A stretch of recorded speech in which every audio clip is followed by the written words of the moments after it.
Hello, everyone, and welcome to a very special edition of the Torch Snuffers podcast. I am your host, Colin Connors, and joining me is the wonderful Elise Anderson, Hi. the super sexy Stephen Lehman, Thank you, Colin. the always fabulous Alex Cash, Woo-woo! and our special guest for this podcast series, the super amazing Christopher Lord. Hey, y'all. So, everybody, in case you're not caught up, what we're doing is we're recapping all the Survivor seasons. We ranked them in order from 30th to 1st. And yes, this is the definitive list, as in everything we say in this order is completely correct. And there's no other way you can rank these seasons. So anyways, this is part 2. If you haven't listened to part 1, go ahead and do that because we talk about seasons 30 through 21. But anyways, we're talking about seasons 20th through... Wow, I'm really bad at math. 20th through 11th. I don't know why that confused me. Anyways, this isn't about numbers. This is about Survivor. So anyways, let's go ahead and let's jump into it. And the season ranked 20th is Survivor All-Stars. Now, I, for one, am a little bit shocked about this because All-Stars seems like such an iconic season in terms of just, the first time we had returning players, the Rob Amber thing. But apparently it hasn't aged so well. Alex, can you talk about why All-Stars has not aged so well? Well, we were talking about negativity so much the last episode, and this one had it in spades.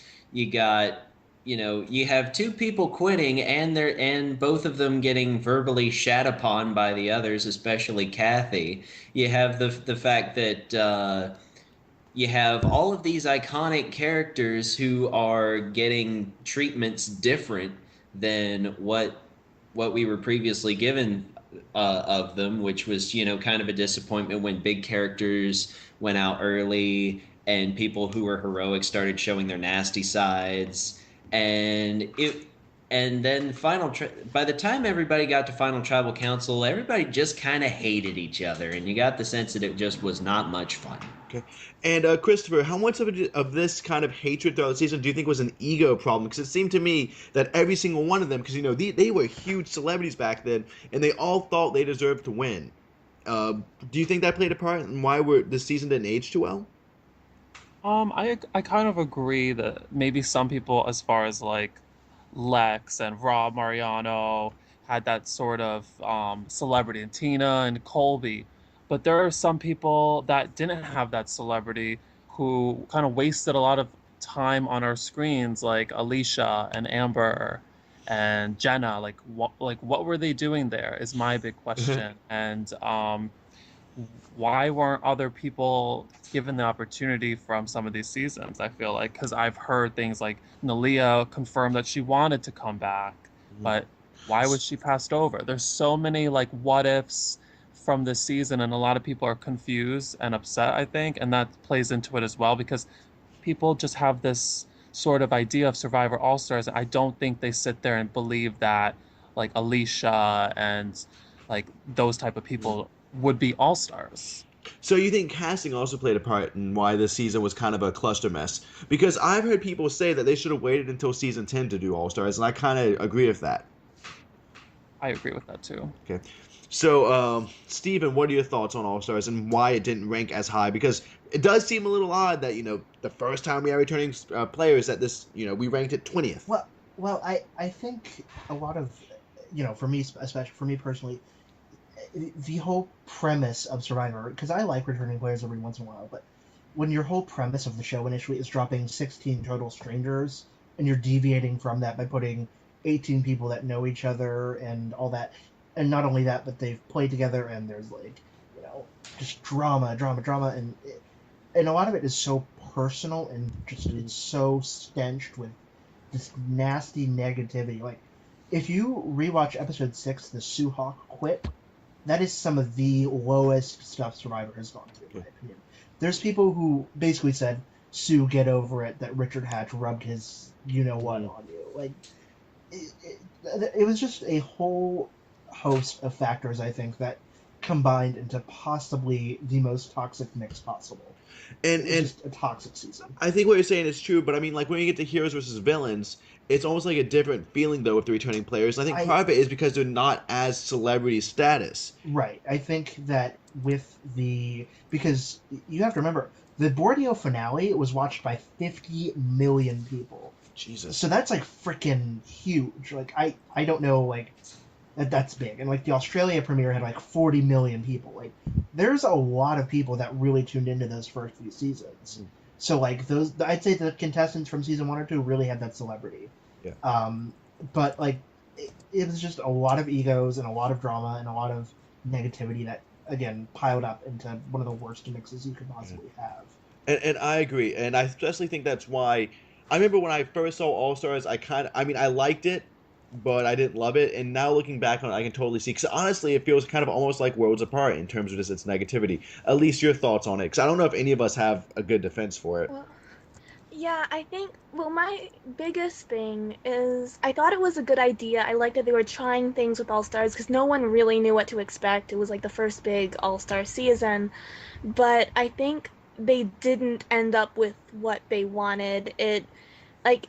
The biggest thing for me is no one seemed like they were having fun the entire time out there. Like, especially after, like, I think Hatch was the only one who was having any fun, and that's because he knew he was getting voted out, like, very quickly, being the first winner.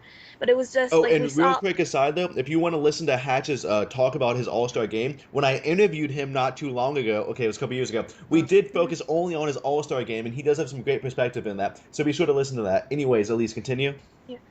Well, I just wanted to say that, like, no one was having fun. Everyone was there to be super serious. We saw a lot of favorites go out almost immediately. It just didn't end up how we wanted. No one. I think the big difference between this and Heroes versus Villains is Heroes versus Villains. Like, you could see everyone was excited to be back, and it was a lot more lighthearted. And I think that's why it worked a lot more than All Stars did. I like that. I agree with that. Does anyone want to offer a defense of All-Stars? Because I think we've kind of... You ranked it the highest. Yeah, you were the one who ranked it I was the highest. one that ranked it the highest? I will Yeah. say, like I said before, I do have a bias for returning player seasons. And for me, getting the nostalgia bump of seeing people like Big Tom and Rob Cesternino, and even Boston Rob the second time, not the fourth time, did kind of, get me really excited. I thought, Rupert lasting till the Final Four, I did think that was pretty interesting. I thought that was decently well entertained. I thought it was somewhat entertaining. Also, I will say, I actually do not care if there is an America's Final Tribal Council every once in a while. Because the thing is, they gave Rupert $1 million because he's popular, but the thing is, it got more people to watch Survivor. Similar with the Russell stuff. Yeah, it kind of sucks to sit through a couple seasons of Russell. But if at the end of the day, that's what keeps Survivor, the TV show, going by bringing in the casual fans, I'm fine with that every now and again. So I do think when people poop all over America's Tribal Council, I'm like, yeah, but they needed to do it to retain viewership, and I'm completely okay with that. Yeah. I have to disagree with you on that, Okay. Colin. And for me, it's because it puts an entirely different emphasis on the show. Where if you promise them like, hey, America's Final Tribal Council, they're picking who they want to have $1 million. Like, to me, it changes the entire process that people are going to go out there for. People are going to go out there to... If they were doing it every season, I would completely agree with you. But because I feel like they only did it to wash away some of the stink that All Stars had in terms of negativity. They were like, okay, we want to end on a positive note. So that's why I'm kind of okay with it. Is I feel like they needed to do that in order to retain the viewership. I hear what you're saying, so I guess we can just agree to disagree on this one. Well, yeah, I mean, there's definitely the whole idea of does it defeat the entire purpose of the game, and that's its whole other podcast. Okay, Right.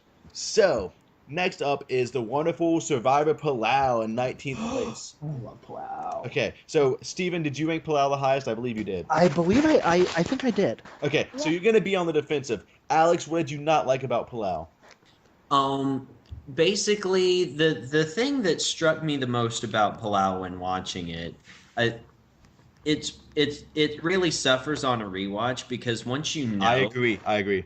Once you know that Oolong is going to get oolonged, then that just gets repetitive, and so there's a repetitive pre-merge or pre-dissolve or whatever you want to call it. And then the back half of the season, everyone on Karor has been living together for so long without the ability to do anything about voting each other out that they're just sort of sourpusses to each other and they all kind of hate each other by the time the merge happens.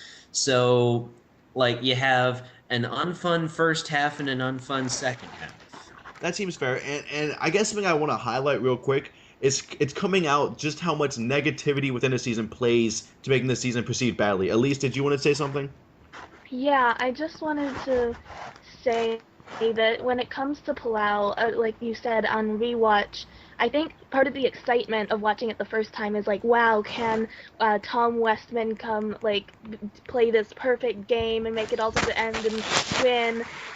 And because no one's really been that popular, such an obvious like threat and won the game, but on rewatch, you already know he's gonna win, so I think that loses a lot of the excitement just from losing the suspense more so than other seasons. And I agree. I think that this season lacks a lot of depth and a lot of those like special little moments that make something special. Okay, Christopher, what are your thoughts? Well, I have a roommate and he's never watched Survivor before, so this was actually the fourth season I ever showed him. So this is right after season 1, 2, and 3, and he sat there and was like, just completely bored out of his mind. He's like, "Are these guys ever gonna win something?" And he's like, "I don't think that one person's gonna be all by themselves as a tribe." And he kept guessing pretty much everything that did end up happening, and I think that for someone like him who is right now still a casual fan, for him to be able to guess that proves enough that, this season wasn't that great as far as the pre-merge. Mhm. But I think that I did rank this number 13, so right close around where Steven did. So I want to say that I think Stephanie did bring a lot to the game. I mean, she's so iconic to the Survivor brand, and I think so is Tom Westman. Um, just the two of them alone can really show what this game is all about, of how much dedication and heart and that they gave, and that's why they were brought back for Heroes versus Villains, and that's why Stephanie's been brought back 3 times in total, and I could definitely see one of them possibly coming back again. Mm-hmm. I agree. I think there's actually plenty of people from this season to pull into later seasons, like with people like Ian and maybe even James Miller, because James Miller was on the podcast, the very first interview I ever did. Be sure to listen to that. Okay. When I was 13, I wanted to grow up to be Ian. I thought you were gonna say you wanted to grow to be James Miller, and that would have been. I completely thought that's where that was going to. So, and I just want to say, when it comes to Palau, I do think, because I do a lot of rewatches, this was the hardest rewatch I had to do. I think when I first saw it, I was somewhat intrigued, but it just doesn't age well. It doesn't. I think when we have so many other better seasons. Now, I do want everyone to keep in mind that we ranked the season 19th, not 30th. So, I mean, we don't think it's horrible. We just don't think, anything special of it. Okay, Steven, go on the defensive. Okay, I will gladly. For me, I'm actually currently rewatching Palau right now, and I'm in the midst of the oolonging, but it's still riveting to me because you still have some interesting storylines on Oolong with Angie being the outcast. You have Kim and Jeff's weird love thing. You have Stephanie being America's favorite human in existence for a while. You have Bobby John being Bobby John. And then over on Karora, you have some really fun characters like Karen, who I think improves greatly on the rewatch. Someone you don't necessarily notice the first time. Yeah, but Karen made a horrible mistake in gameplay. Oh my god, she absolutely did. But for me, it's from a character standpoint. Okay. I absolutely adore watching her. And a sentimental moment for me, Ian Rosenberger is my absolute all-time favorite. So, I mean, for me, he's like a freaking rock star, and I probably 100%, if he's on second chance ballot, he's my lock for anything ever. Well, it's been confirmed basically that they will be doing second chances again, and I think if you do this enough time, he's going to be on the ballot. Yeah, I will campaign like freaking mad for Ian to come back. He's my all-time favorite. So, admittedly, a lot of the bias for Palau stems from my Ian fandom. Okay. Because I think he's just a badass, and I a badass really manipulator of the game. Well, yeah. Not I wouldn't say that, but I just thought he was this really awesome guy, and I sort of had the same vein of Alex. Like I just really looked up to Ian. I wanted to like be like him because I thought he was so awesome. Okay. Well, so yeah, and then he fell on his sword, and that was like the most traumatic moment of my childhood ever. That was stupid. But anyways. We'll agree to disagree. We do need to move on, though. We've been spending a lot of time on Palau. Okay, so this is a season we ranked 18th. And looking at this list, I was really confused. I was like, oh my god, we put this season above All-Stars. But I think we're going to have a good reason why. And 18th was San Juan del Sur. Now, someone here ranked San Juan del Sur 13th. Who was that? I think that was me. Okay, so you're going to be on the defensive. I'm going to be on the offensive. And just so the listeners know, as we get higher up in the list, there's going to be a lot less people just attacking the seasons and much more what did you like and what did you dislike. But while we're still kind of in the bottom half, this is how we're going to be doing it. Okay, so of San Juan del Sur, I will say the post-merge was absolutely amazing. The pre-merge and up through the merge episode were extremely, extremely boring. I mean, I remember even at the end of the very first episode just being like, okay, I was surprised Dale didn't get voted out, but even then, it just didn't seem as captivating. And I think coming off of seasons like Blood versus Water and Cagayan, where we saw people that actually knew how to play the game, seeing a bunch of people that didn't know how to play the game felt like we were taking a step back. Steven, what are your thoughts on it? I will say this is probably one of the seasons that I regret actually ranking this low. Really? Because I finished up San Juan del Sur Watch a bit ago, and on rewatch, it's really good. You've got some amazing characters, and like, I know you say that there's people that don't play the game or don't know how to, but I think that's part of the charm of it, because it's kind of fun when you see people, who are out there and experience it as it's happening, and they're not so meta about the whole thing. And when you have the complex relationships, I thought it worked really well, personally. I have not rewatched it yet, so I can't say what it's like on a rewatch. I'm just saying when I was watching it through the first time, It wasn't that entertaining. And I still think Josh was an idiot for voting out John Rocker, because John would have been the perfect shield. Okay, Elise, what are your thoughts? I think I can kind of see where Steven's going with this, because I think a lot of what hurt it and why I ranked it so low is because it came after Cagayan, which was like first class season. It was another Blood versus Water, which I loved the first Blood versus Water. So those were two very strong seasons that had just come after it, and I was kind of let down. I think the first half of the season, except for the Drew Christie episode, which was pure gold for the wrong reasons, but I think the rest of the pre-merge was pretty boring. There were quite a few characters that I like more now. Like, I like John and Jacqueline. I like Natalie. She was great. I wasn't a big Jeremy or Josh fan, so I couldn't get into the middle merge part of that season. I just think it's an okay season. I think, like, we ranked it pretty well. It's not, like, great, but it could have been worse. I think if the pre-merge, they would have done a better job of editing, getting rid of, like, a little less Josh and Jeremy, a little more of the other people, and maybe just slightly better gameplay, this could be a top-tier season, because the pre-merge really is what kills it. Well, also, I think you're right. Jeremy's screwed in second chances. We all agree on this, right? Well, I hope not, but yeah. Yeah. I think you're right with the editing kind of hurt it, because we were set up for such a great Josh versus Jeremy thing, and although, like, it was kind of epic that we were tricked, after that we're like, oh wow, we're left with people who we've never seen before, and that really hurt it. Who's Natalie? Who the hell is that? Okay, so Chris, what are your thoughts? I have to say, like, Elise kind of like hit it right on the head. I mean, the biggest part was the Josh versus Jeremy thing, and then once they're both gone back to back, it's like, okay, so who is Wes and what game is he playing? Who is Reed and what game is he playing? Mm-hmm.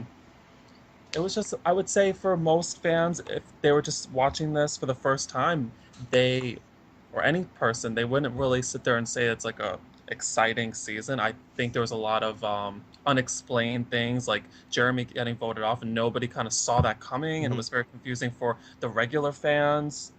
But the good moments, I think, were like, the double episode with, Reed and Alec leaving, and then I think Natalie using the idol at the final five, and that was beautiful. Yes. Keith's journey of somehow getting to the final four, like, how did this guy make it through all those little adversities? A big question mark that I want to ask you guys is, how is Kelly even on the ballot for second chances? Like, I don't understand that. She really brought absolutely nothing to every single episode that she was in.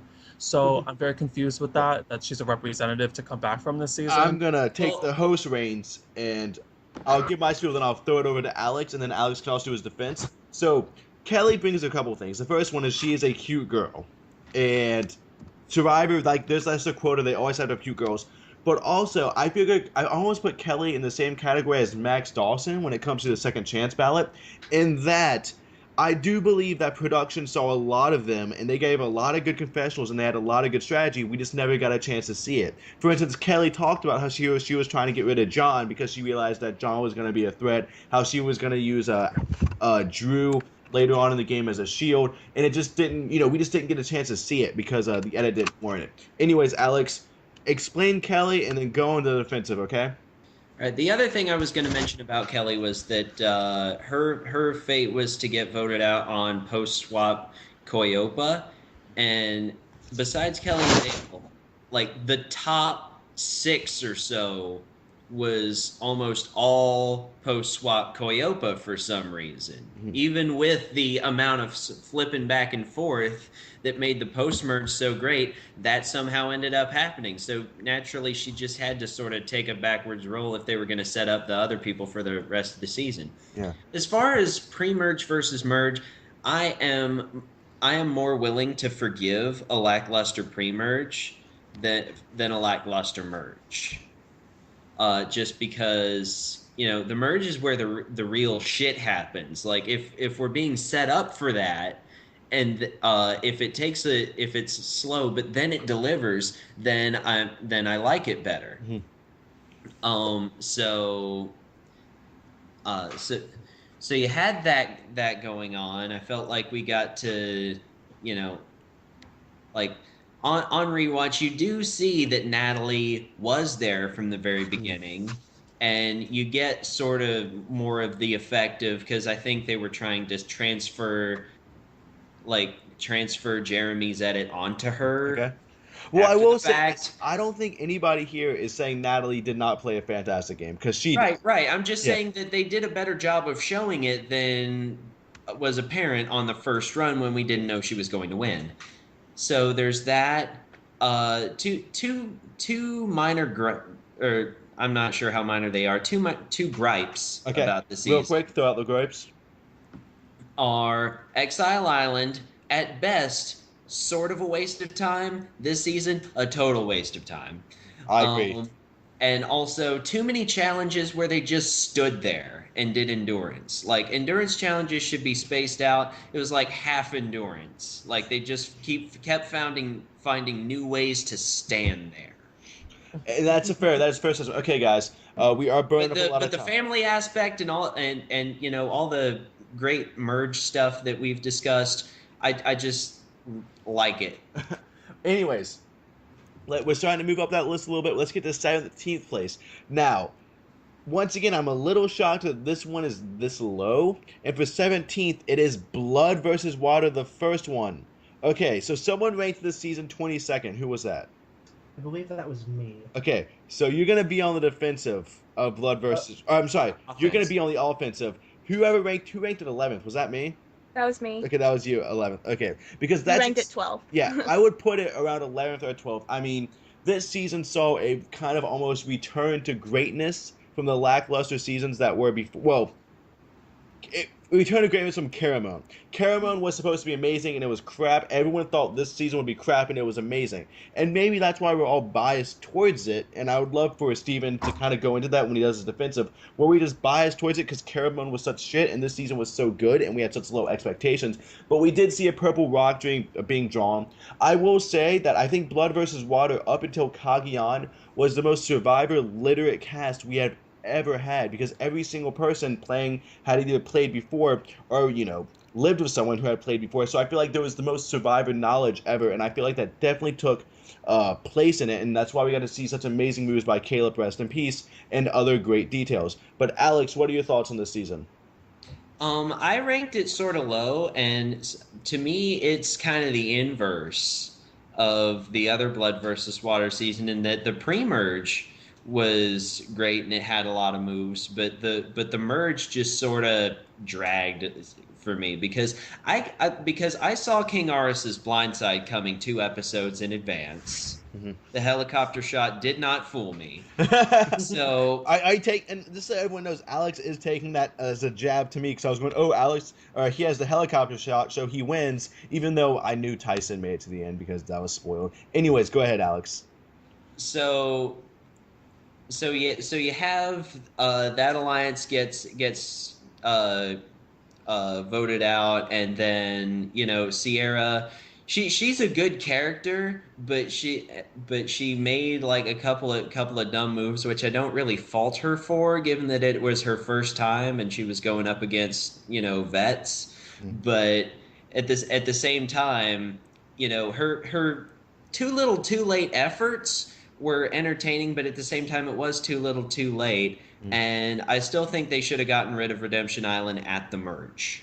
I agree with you on that, and I also agree as a character and as a strategist, I think Sierra is a little overrated. Because yes, she did make big moves, but if she was so damn intelligent, she would have realized a while ago that she was being played, and I think she could have easily have actually won the game. Christopher, what about you? How do you feel about Blood versus Water?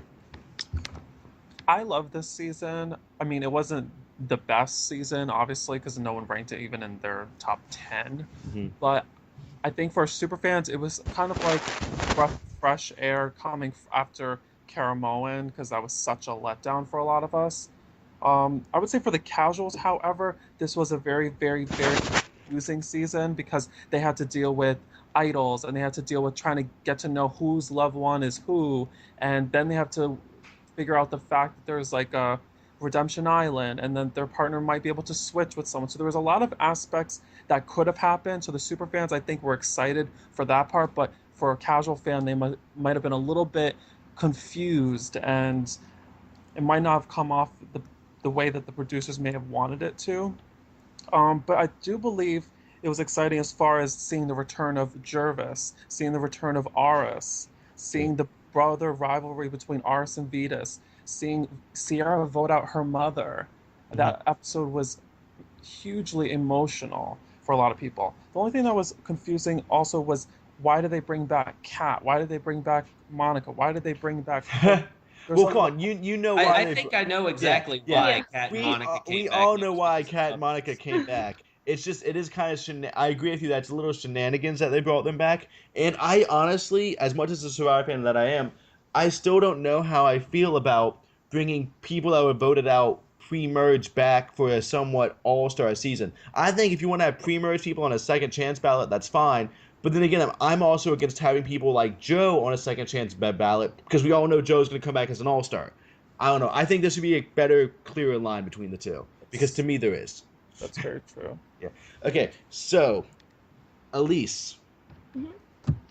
Well, I think I really love this season, and I think a big part of that is just we got to see a lot of great characters. I was a little hesitant coming into this season because it sounded sort of like a fans versus favorites, and I was immediately after Karamoan. But I think this works so much better just because you have the family bond. You already know half the people, and I think they were able to spend a lot more time on the newbies because they were relatives. You got to see them through the eyes of the people that we already knew instead of just like random fans who aren't even fans. And they at least knew something about Survivor because their relatives had been on it. Exactly, Survivor literate. Yeah, so that helps a lot. I think we got a lot of great characters. I agree that Sierra's probably overrated, but it was nice to see that Laura isn't just like because in Samoa we didn't see hardly any of her thanks to Russell, and it was good to see a different side of her. I'm a huge Tyson fan. I'll talk about that more in Tocantins. I thought it was great, like Chris said, to see Jervis again because we hadn't seen a season 1 player return in a very long time, so that was really exciting. I think the strength was the characters. Candace, I never was a huge Candace fan until this season, and she went pre-merge, but her and John Cody were killing it. It made the pre-merge so much more interesting. I will say, listeners, Alex and me both gave her a huge thumbs up and smiles. This was the best iteration of Candace we had seen. And really, to write off your point of Jervis coming back, to me, it just felt good knowing that production is still willing to bring back people from the past because it's like, hey, oh my God, we might see Jeff Varner back again, and lo and behold, we are. So anyway, go ahead and wrap it up, Elise.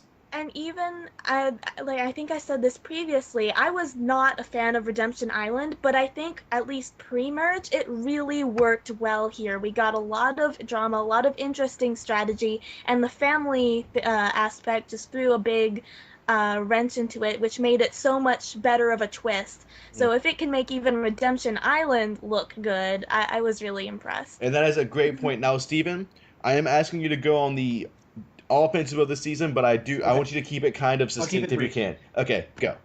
So I think for the most part, Blood versus Water it's very okay for me. I'm a big Tina fan. I love seeing a lot of the people back. I liked the family dynamic, but for some reason, when all of it came together, it really was not something that worked for me. I think Redemption Island, like you said, was it should have been ousted at the merge. I'm also not really a big Tyson fan, so for him to not only win but to have a very just one note static edit of strategy times 20 per episode, it's not particularly good TV for me. And as much as I like Sierra as a character, I don't think she was particularly great or anything extraordinary as a game player. Okay. And I think all of these factors sort of compiled to make what was for me a somewhat underwhelming season. Okay, so you find that's underwhelming, and I think those are all very fair points, but it is time to move on.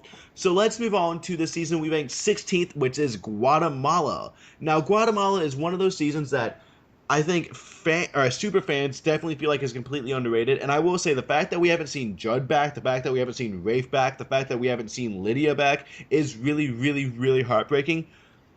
But even though I ranked it kind of high, I have to say I'm looking at the boot list on Wikipedia, and up until Brian Corradine, I don't really remember anybody else. So I will say I can already tell that I remember the pre-merge with the random girls being voted out. Maybe it was the editing. Maybe it was just them not being interesting. That was a problem with this season. Who ranked Guatemala 9th? That was me.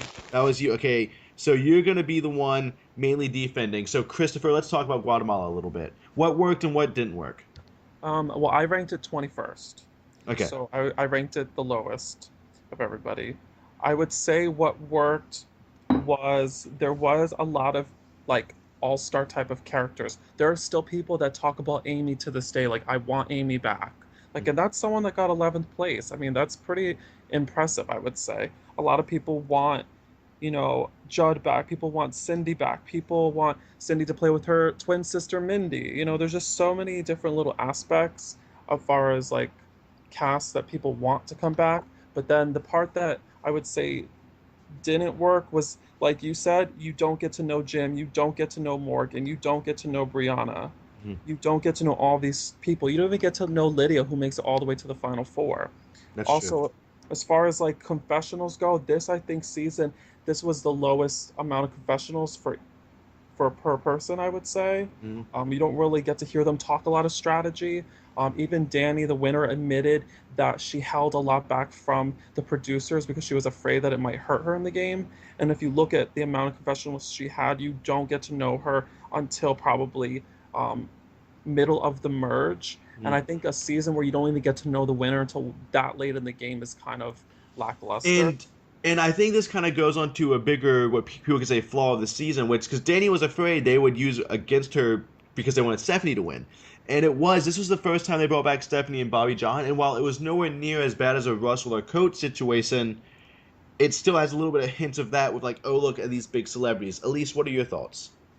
I actually rewatched Guatemala recently, and like you said, I cannot remember most of the people from the pre-merge, and I think that really hurts it. I agree, I don't think it was necessary to see Stephanie back again. Like, I get she was the biggest person ever on the planet after Palau, but this really hurt her in my eyes, and for a lot of people, I feel, because there was a lot of negativity towards her, and she wasn't really challenged at all throughout the season, except for when Danny ended up winning. But I think what this has going for it is it does have some fun characters. Like, we have Judd, we have Rafe, we have was it Gary Hawkins, who I absolutely love. That's true. They tried something new with the idol. I don't think it was the best form of the idol, but I like that they were doing new things with that. I want to do a quick little aside. A lot of people say Gary was the first person to find an idol without a clue. There actually was a clue that he got to read. He got a clue basically saying that there was an idol. So technically, they're all wrong. Anyways, go ahead, Elise. He also got the clue because, Judd is terrible at lying. Definitely on the ground. One just more point that I want to go on. I think there were a few fun moments. I think it's ranked perfectly as like mid, like about the middle. But one thing that really hurt this season, I feel, was the location. Like the Maya thing was Yes. really cool, but it seemed very harsh. We didn't get to see them do anything. There wasn't like they couldn't go swimming really. It was just, That's true. I yeah, remember when I don't know whose birthday it was, but like little things like the birthday party were nice, yeah. and like the two tribes meeting together. Whose was it? It was Danny's. Danny's Danny's. birthday. And I actually feel like, without saying too much, I mean, people here read Inside Survivor, and they saw what Mark Burnett says. I think Guatemala is a similar location to Cambodia, where they're like, this is a good idea. Then they're like, oh wait, it's 1,000 degrees with 1,000% humidity. Maybe we shouldn't be putting people here because it's not that. Watching people lie around is not that dynamic. Okay, so Steven, real quick, let's give me your spiel on Guatemala. I like Guatemala a lot. I think it's a really dynamic season with good characters. I do think a lot of times it is swept under the rug because it was the first time something happened that production really didn't like, in that Stephanie and Bobby John, two big heroes from the previous season, came back, and Bobby John gets sort of, tossed away right at the merge, and Stephanie has this And massive keep in heel mind, turn from like, keep in mind, Bobby John only made it to the jury phase out of Stephanie's good graces. right, and on top of that, you have Stephanie sort of going from quite literally the most loved woman in America to like, everyone just hated her in the game. I don't think she could have beaten a single person, Okay. except maybe Judd, but even then I don't think so. I think she could have beaten Judd, but not by a lot. But yeah, I think Judd's the only person he had a shot at, is the thing. Yeah. But I think it was just a combination of a lot. Probst didn't like it. Burnett didn't like it. Production really just doesn't like Guatemala, and I think it showed in the edit because. Yeah. And I think it showed the fact that we don't see anybody from Guatemala. Right, When we should. They don't want us to remember it, essentially. All right. So I do want to go ahead and Alex, very succinctly, I want you to defend Guatemala. I liked the location. I liked that, even the characters that had bit parts were still memorable.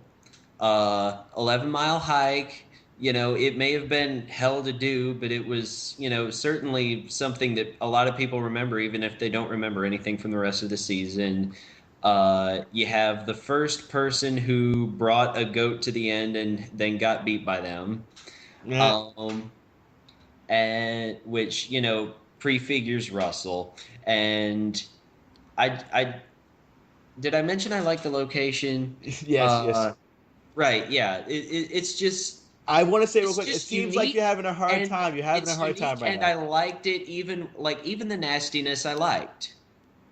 That was probably the weakest defense we've had, Alex. I still love you, and I want to No. My Samoa defense was the weakest. The Samoa defense was the weakest. By that time, I was already way deep in my wine. I'm not that deep in my wine right now because I'm almost out, sadly. Anyways, here is the season we ranked 15th, and 15th means it's the most average, benign season ever, and it's Tocantins, which, I mean, it's 15th. I feel like that's a good place for it.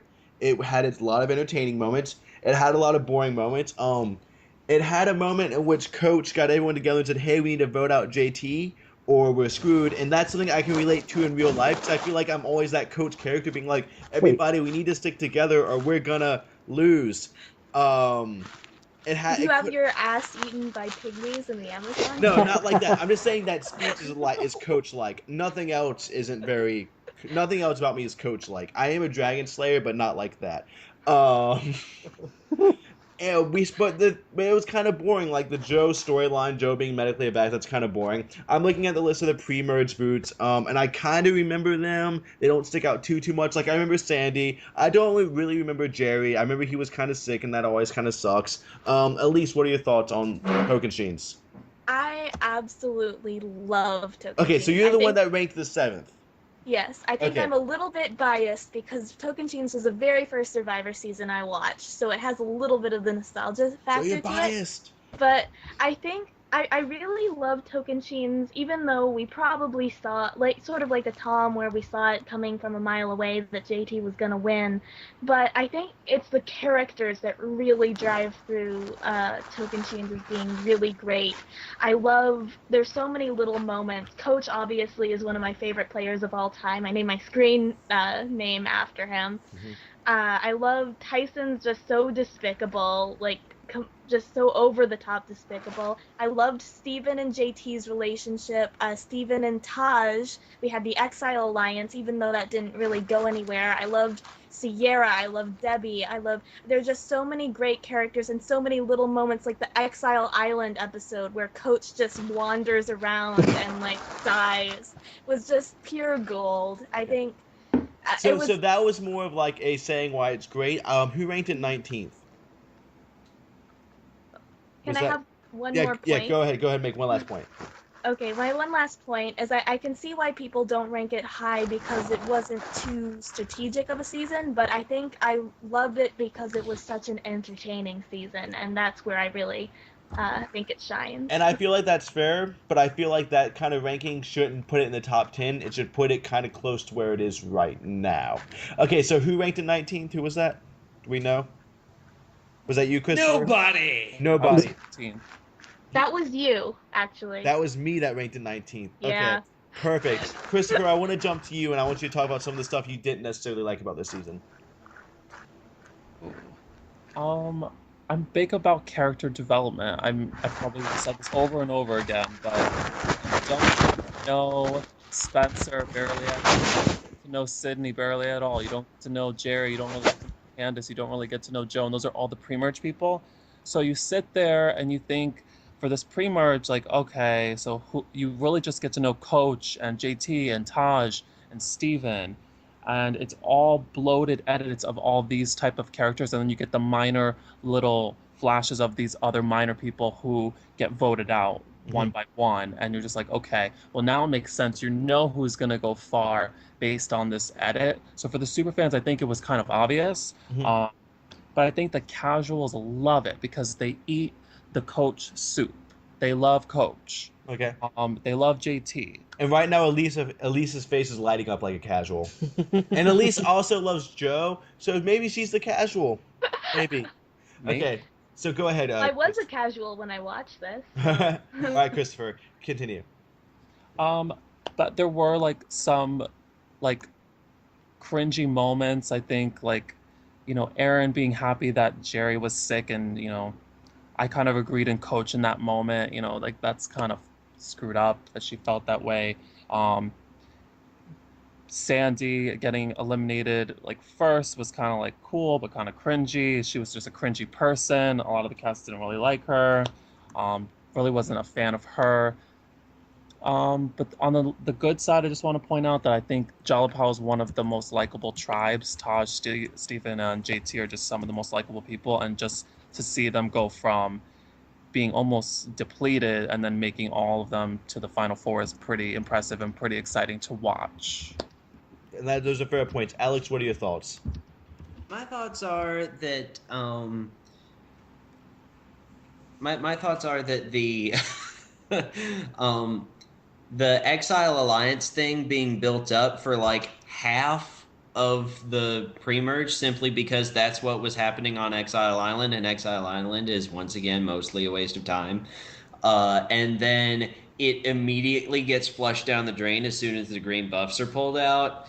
That was disappointing. It was an entertaining season in terms of the big characters, but there were just so many people that got thrown to the wayside when there were only 16 people, so you can't really have an excuse. And you know what, Alex, that is actually a damn good point. So many people say we need to bring back 16-player season.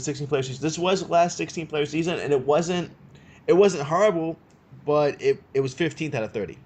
Steven, your thoughts?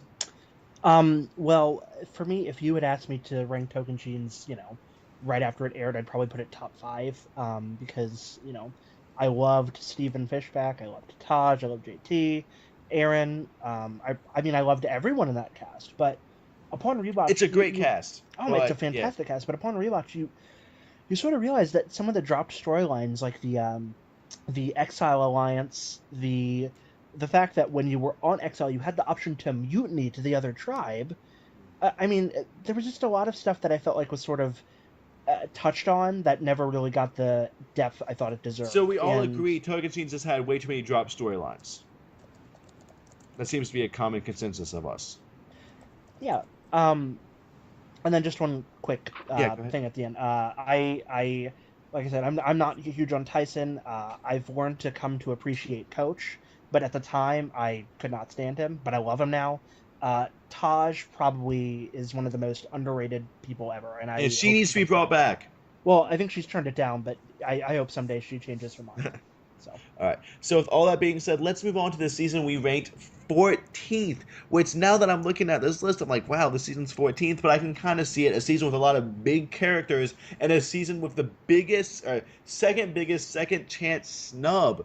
And that's the season we ranked 14th, which is Panama Exile Island. Now, Alex, did Exile Island finally work in this season, which is, the first season we had it? Because I do agree that most seasons Exile Island is just kind of shit. Well, it was novel at the time, but as soon as the time spent on Exile Island was not spent on idol finds because the idol was found within the first few episodes, then unless it was raining and they were reflecting on the fact that they were, all alone and it was raining and stuff, then, what's the point of going there? Fair. Christopher, your thoughts on Panama Exile Island? And good and bad, because, we ranked this season, kind of high. I mean, this is definitely a good season. We can't lie. I mean, it's in the top tier, I would say. So I think the beginning episode, seeing 4 tribes, a little bit confusing, a little bit like, okay, so this is going to be hard to track all these different alliances and try to learn each person, like how they're going to play the game. So luckily there was a switch in the second episode. But seeing Misty go to Exile Island first and, eat that worm the very first episode, you kind of start to root for her, but then she goes quickly. Then you start to root for someone else, and then, like Bobby, and then they go quickly. And I just think that there was a lot of people that you build up sort of a relationship with, and then they went home. There were a lot of annoying players. I mean, Shane, I think some people love him, some people hate him, but I just really dislike a guy that just wants to quit super early, and then a group of people want to keep him along when there are these super fans. I mean, Melinda really wanted to be there, and they voted her out over him, so that was kind of annoying. And the Tina storyline was really sad, and if you want to hear more about that, I did in fact interview Tina, and it is, kind of heartbreaking. I agree with that. Okay. But you see the rise of Suri, one of the all-time biggest and best players of this game, the most unlikely person you would think that would be such an amazing strategist and social player, but you see that this season and you really understand why she is such an amazing player, and she just gradually gets better after each season, I would say. I agree. I will say, this season isn't bad, but I do think they did kind of paint the Kasaya 5 as, somewhat villainous, and that does hurt when they are, in fact, make up the, the people that at the end of the game. Elise, go ahead. What were you going to say? I was just gonna say that for this season, I think I ranked it like 13 or something, and it's because I absolutely loved the Kasayas. They were insane. It was like such an enigma that they were like so dysfunctional, and yet they kept winning, and they had all this crazy drama going on. But there was also Lamina, which aside from like Terry, I cannot remember anyone who was on that tribe. And I think that's what hurts it, is because there wasn't balanced at all. Like Kasaya, I think it was really strong there, and I love the unintentional comedy, so I love Shane, but it's just it was too much. It was just too unbalanced that you don't really get a fair fight there. I think Sari, it was great to see her rise, and I like RS as a winner actually, but I don't know. Well, I agree. I think this season, it is, we are starting to get into the upper half, and there's a lot of good things about it, but we're still at the point where there are some bad things, and I think people are going to find, listeners, even when we get to the top 10, we're going to find things to complain about, but that doesn't necessarily make it a bad season. Alex, do you want to say something real quick? Yeah, my basic take on this season is that it is the best season to feature a pagonging, but that it is still a pagonging. You have the stretch where it's immediately obvious who's going home. And then it's interesting towards the end, and they do stretch that out by splitting the finale into 2 episodes for some reason. But, Okay. I mean, at the same time, the issues with Lamina just kind of being a bunch of, macho drips, that does bring the season down somewhat. Okay. Now, Steven, you put this season in your top 5. You're the only I one to rank it did. that high.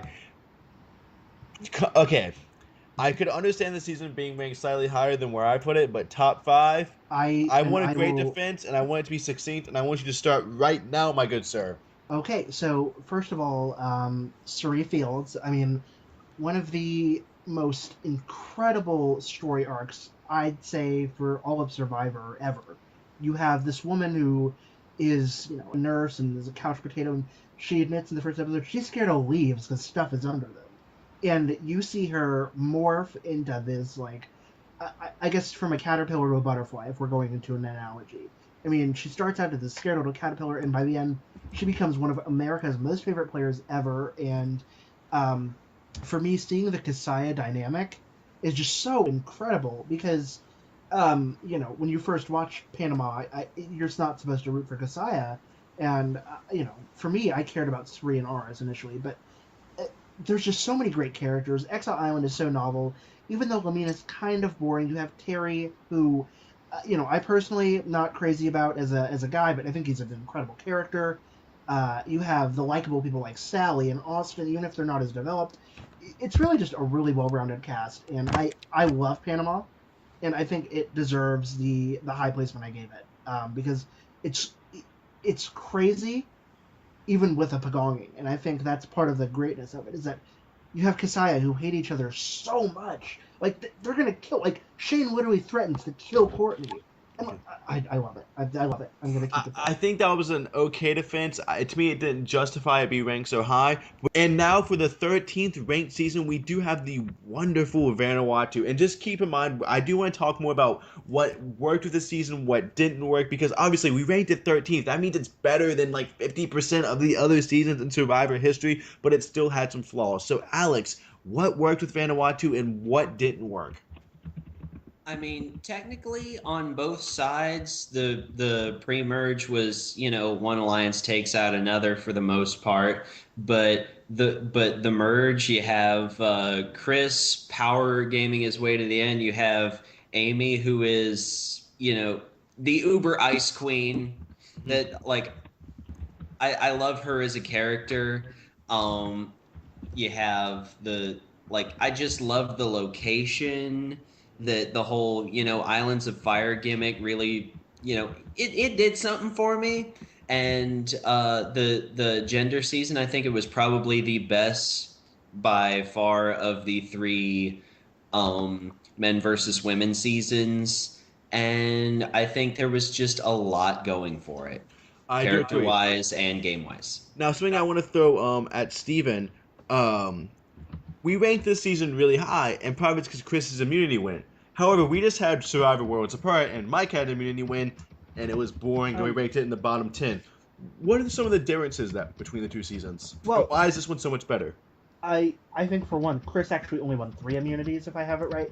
He won it Final 4, Final 3, and Final 6. And really, the only time he actually, I think, needed to win it was Final 3. That being said, I think what Vanuatu definitely has going for it is it has a stellar array of characters. Even when you have lesser edited, like Leanne, or oh god, even Chad, who the first guy to have an artificial knee or artificial or prosthetic.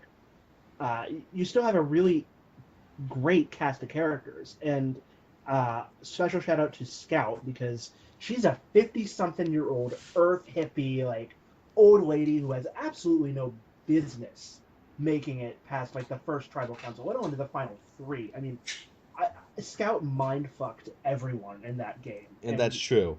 I And I want to Scout is give a major reason why I love And Scout is a great character, and I want to say I did, in fact, do an interview of Scout, and you can listen to that. And on that note, I also did an interview of Twyla, you can listen to that. And on that note, I did an interview of Surge, and you can listen to that. And on that note, Search. I also did an interview with Amy, so you can listen to that. I will say the Vanuatu cast was extremely friendly, they were extremely likable, and I think that's part of the reason, that's one of the things we were seeing in these higher ranked seasons, are just nicer people, and it's not necessarily bad gameplay, but almost more like this is a game and not necessarily really hurt feelings and not, just nastiness. We see good gameplay, but not the nastiness and like the hurt feelings and the personal attacks. Alex, what are your thoughts? Well, I mean, the fights between Eliza and pretty much everybody else, those did get kind of personal, but at the same time, it was leavened by other factors. And also, I think part of the reason that the cast is so likable is because for the most part, they were, more salt of the earth kind of people. Chris, works on the highway or whatever. And it was one of the least Mactory and most redneckish casts I've ever hold seen, on. and that appeals to me.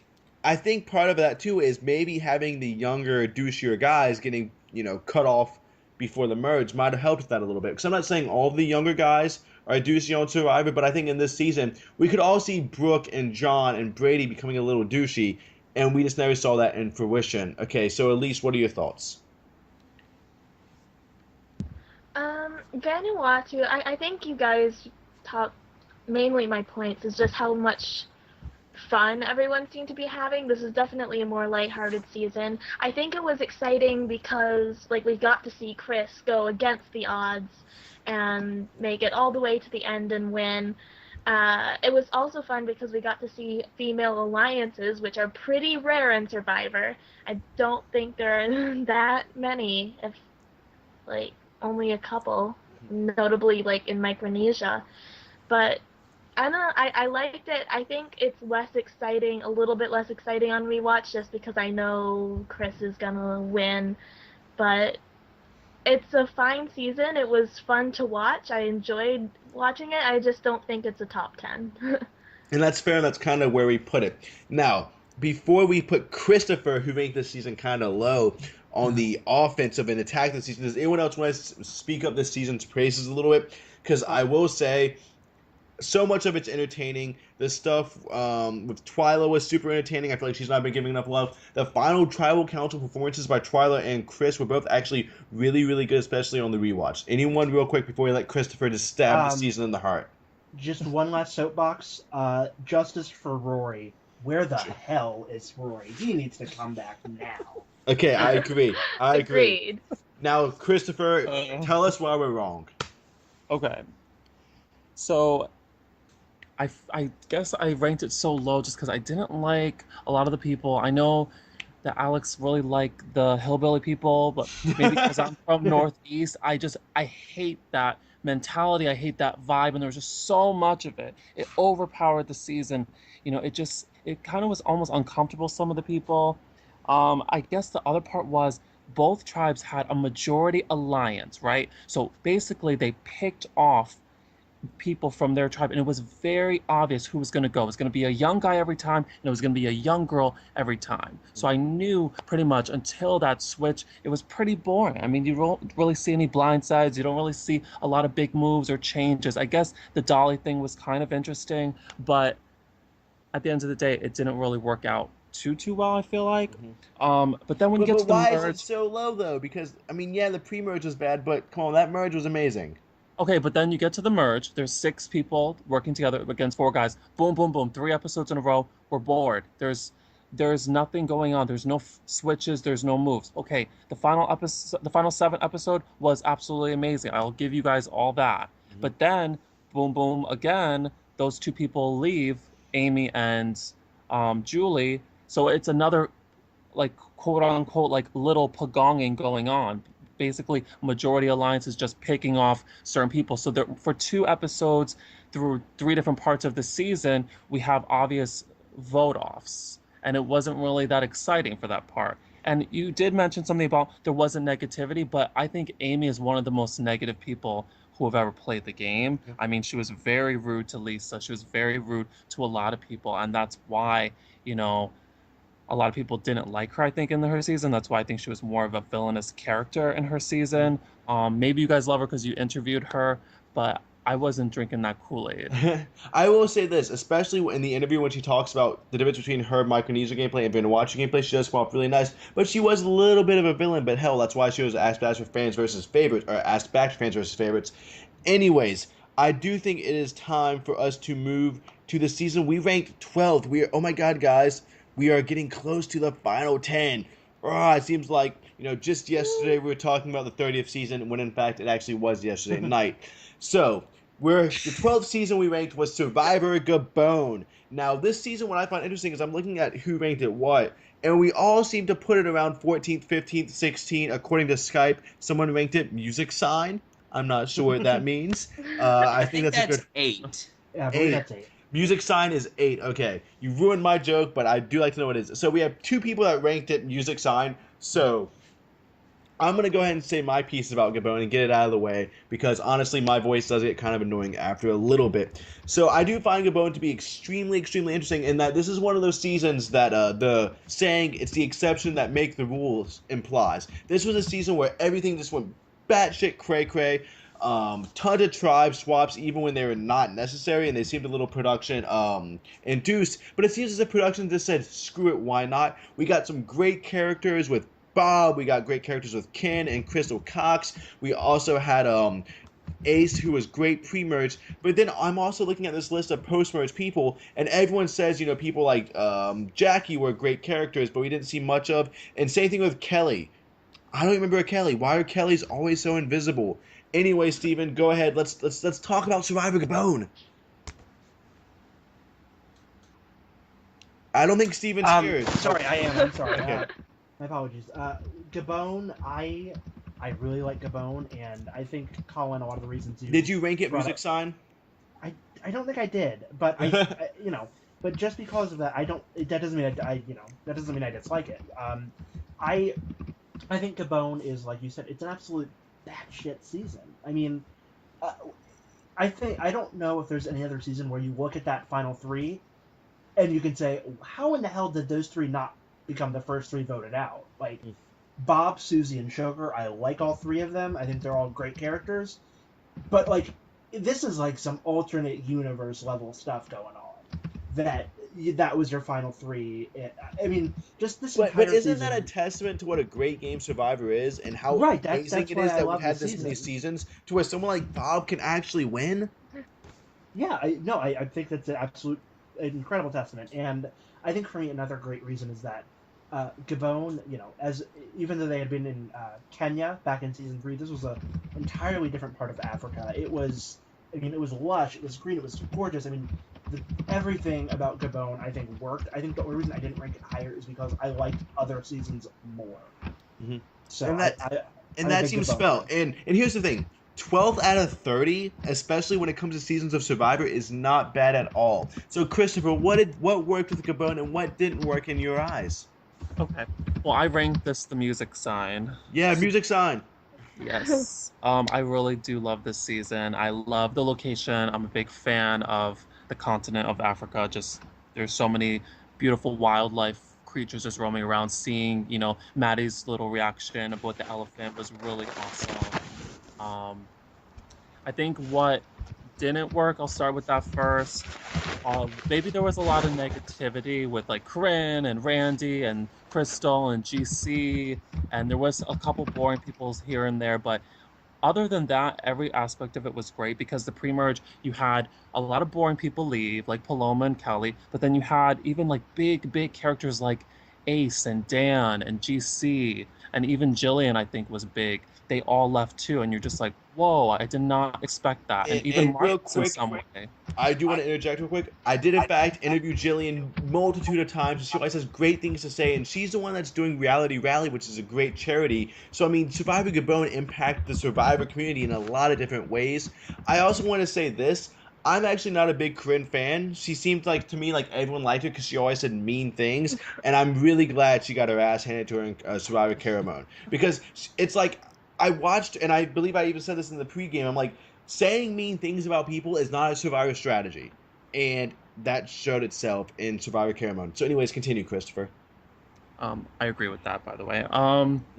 But seeing the Onion Alliance, that was pretty unique, and just the whole process of how they explained that, and seeing Marcus get his ass handed to him after he threw an idol willingly into the water, that was interesting. I think that seeing Kenny and Crystal, that little twosome that was very unexpected, just go so far was interesting.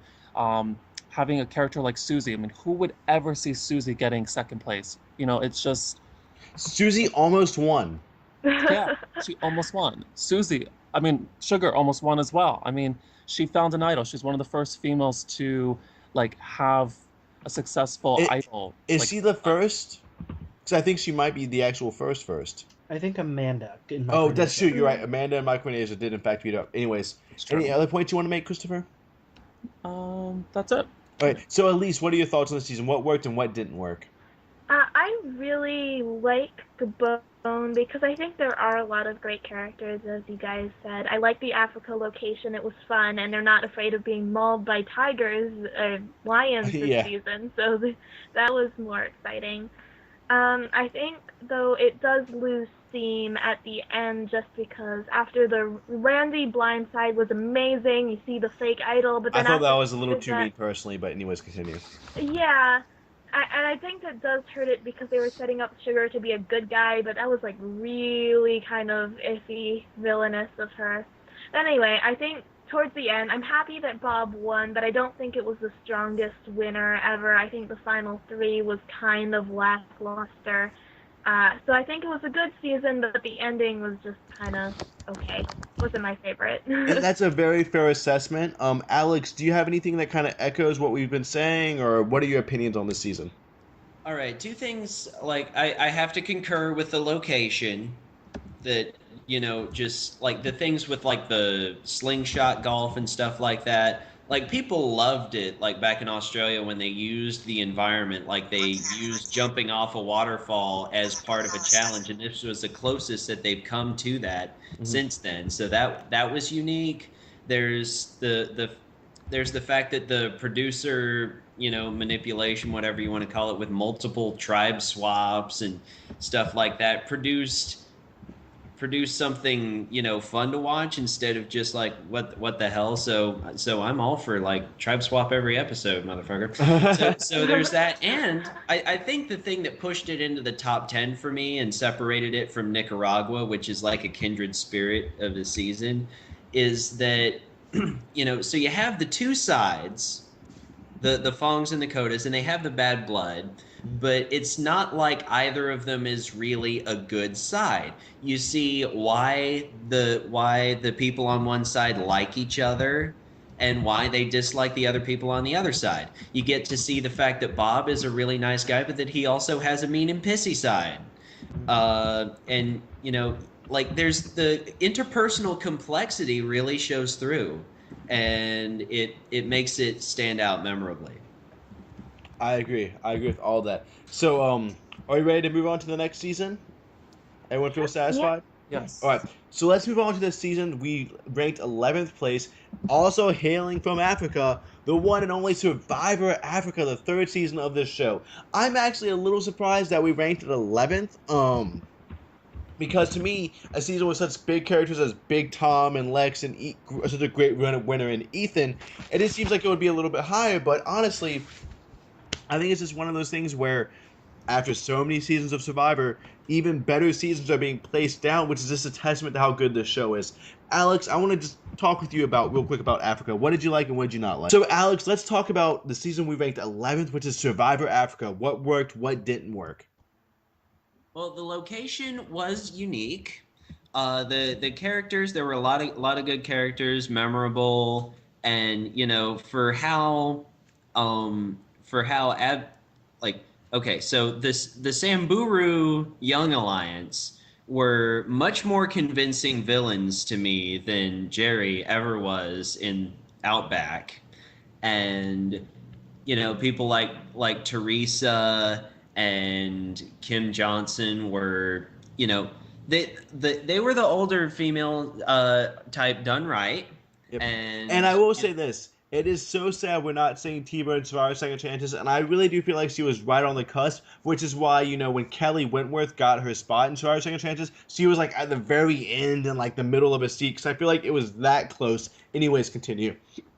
So I would describe it as, a solid season and a continuation of the, eventual loosening up of the strategic game that would get to complete chaos by the time we hit Pearl Islands.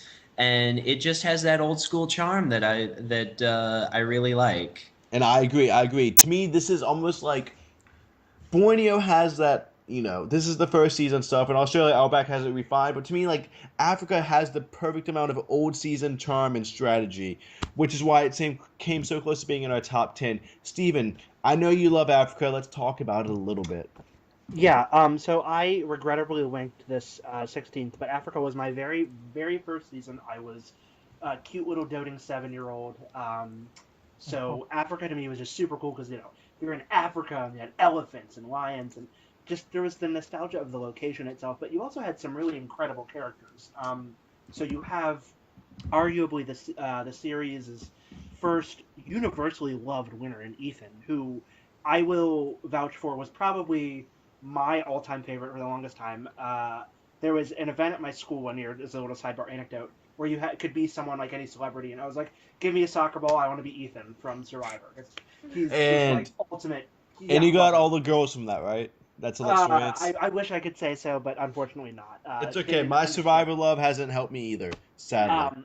So, you have amazing characters like Ethan, Lex, and, even some of the more, I guess, niche favorites, like Kelly Goldsmith, for example. I know a lot of people don't necessarily understand the hype with her, but again, I'm totally biased towards her. Love her. Think she was probably a great trailblazer to, like, the Aaron Lobdells, or even, Courtney Yates, who I will admit perfected this trope. I think Kelly Goldsmith was a trailblazer of that sort of snarky young girl. And speaking of just in Africa in general, we did in fact recently sit down with Diane Ogden, and feel free to listen to that also on our YouTube page. Yes. So anyways, Elise, what are your thoughts on Africa? What worked and what didn't work? Because, we're getting close to that top 10, so these are starting to be seasons that are really, really, really good. I really like Africa. I think it definitely has the old school charm that we all love. It's very character focused. We get to see what they're all like. We get to hear everyone's story and not just the strategy. But I think Africa is interesting because we do get a little bit more of the strategy. People know what they're doing a little bit more from Australia, and the game is evolving. So I think it's really interesting in that aspect. We see our first tribe swap, where like everyone knows what happened to Silas, and we got to see like Lex and Big Tom and Ethan all work together, and that was great. I think this one's a little bit lower for me because it's not quite as iconic as Australia and Borneo are, and I think that's those two strengths. But Africa, it's really good season. I can't really say too much bad about it, except for the fact that they couldn't leave the little enclosed area. But they were still figuring things out. The game was evolving. They didn't know what to do, and it was a risk. And for the most part, it was really good. And that's fair. And Christopher, I hate to put you in this position, but we do need to hear some more negativity about Africa. So go ahead, talk what you liked and what you didn't like, but let's focus a little bit more on what you didn't like. That's terrible that you're making me do this because I own Africa on DVD. I own all 3 buffs. I've talked to every single cast member on Facebook. Then you know what? Just talk about the positives and I'll talk about the negatives. How about that? I don't want to put you in that position. Okay, and I'm on a message board for the past 15 years. My name is Africa Lover, so there's no way that I'm not going to say something positive about Africa. Then let me hear its praises. Okay. There's a lot of aspects I think that were amazing. Basically, like the Mall Rat Alliance forming together. Every little aspect of how Silas played the game. He's a big macho guy and then getting crushed at the switch. Lindsay is my all-time favorite Survivor player. She's emotional train wreck. She's very similar to my personality. She's the toughest, baddest bitch who's ever played, I feel like, in this game, as far as physical and villainous. I want to say that, we got a lot of golden moments, with Tom at the auction and, seeing Lex try to sniff out the vote. We got to meet a lot of really just kind-hearted people like Kim J and Diane and Teresa. Um, you see weird moments like Linda jumping around. You see a lot of fun challenges that went on. I guess the one negative thing, because I just rewatched the season for like the eighth time, like 2 weeks ago, was even my best friend who was a casual sat there and said, Kim and Ethan did absolutely nothing. How can either of these two people win? They literally did not make a single move. If you look at every confessional that they did, they never talked strategy. Lex kind of led the votes every single round. So I would say as far as gameplay, maybe the final two weren't as strong as the rest of the cast was, but all around great season. Every single person brought something, and I think they're all iconic. And I agree with that. Steven, what other negatives can you think of that can be associated with the season? Like, why isn't it in the top 10 or top 5? Well, part of it was because I was stupid and ranked it 16th. Another part, I guess, is because when you think of quintessential early Survivor, you think of Borneo with, it being the first installment, Australia refining it, and then you sort of jump from Africa to Marquesas, because Marquesas is where you have the first solid, big power shift. Huge, turning the game on its ass. And with Africa, I think more than anything, it just gets lost in the shuffle. Which I think is kind of sad, because I think that's fair. And it brought us, Silas getting completely dicked over, which is awesome TV, by the way. All sorts of that. And Alex, Alex just wrote this in the chat that Africa was an almost power shift, and that's true. We had the Brandon and Frank not being able to work together, and that cost us a huge power shift, which I remember on my rewatch of Africa, because, I rewatched Africa coming from a place of watching, season 26, being like, Brandon, do it! Just do it! Do it! And it channeling my inner Shia LaBeouf, like, what the hell? Why didn't you just yeah, you don't like Frank, but just vote. Just vote. Alex, what are your thoughts on this? Well, the thing is that it did bring additional complexity to the game, because that was complex in that there was actual danger of a power shift, whereas in Australia there was no real danger of Amber working with the Cooches after Jerry went. But so you have that kind of complexity, and you have the complexity of Lex isn't really a good guy or a bad guy. He's just he's a strategist who goes on power trips sometimes. And so there's just a lot to look into. Okay. But not a lot of it's on the surface, which is why it sometimes gets lost in the shuffle. And that's fair. Now, before we wrap up Africa, does anyone have anything else to say? Because we're about to move on to our top 10. I'm excited. Woo. Okay.